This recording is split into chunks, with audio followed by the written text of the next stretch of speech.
Les eaux qui coulent en Valais aboutissent presque toutes dans le lac Léman. En transitant par le Rhône, elles charrient quelques souvenirs. Des limons en quantité, mais aussi chaque année quelques tonnes de substances chimiques.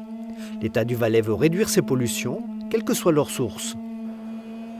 Les micropolluants, en fait, ce sont des substances de synthèse qui sont produits dans le domaine industriel et puis utilisés par tout un chacun, soit je dirais dans une multitude de produits, puisqu'on a plusieurs milliers de substances qui sont produites par année. Une prise de conscience a vu le jour et des mesures concrètes ont été prises à partir de 2006. La Confédération et le canton ont mis le fleuve sous haute surveillance. Des échantillons sont régulièrement prélevés en aval des usines chimiques. Les analyses sont effectuées par des laboratoires indépendants sous le contrôle de la Confédération et des cantons de Vaud et du Valais. À l'Université de Lausanne, cette unité d'écotoxicologie teste in vitro les effets des micropolluants sur les organismes qui peuplent lacs et cours d'eau. Les micropolluants, c'est assez difficile de voir leur impact dans l'environnement directement. Par contre, quand on les a testés au laboratoire, quand on les teste en laboratoire, on se rend compte qu'il y en a certains qui sont particulièrement toxiques et qui ont des effets à des très très faibles concentrations. On s'est rendu compte que même si les substances chimiques étaient présentes individuellement à des doses très très faibles, ensemble, elles pouvaient avoir un effet relativement important. Et c'est quelque chose qui nous préoccupe beaucoup parce qu'on est exposé, et les organismes de l'environnement sont exposés chaque jour à des millions de substances chimiques. Les normes de rejet à ne pas dépasser ont donc été renforcées et les industries implantées sur le fil du Rhône ont été priées de modifier leurs procédures.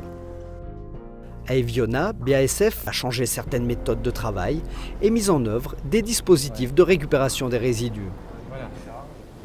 Dans cette cellule, par exemple, une fois que l'opérateur a terminé de charger, il y a toujours quelques grammes de poudre qui se situent autour du sécheur. Et ces grammes de poudre sont maintenant collectés à l'aide d'aspirateurs de façon à ce qu'ils ne partent pas dans des eaux et rejoignent après le Rhône.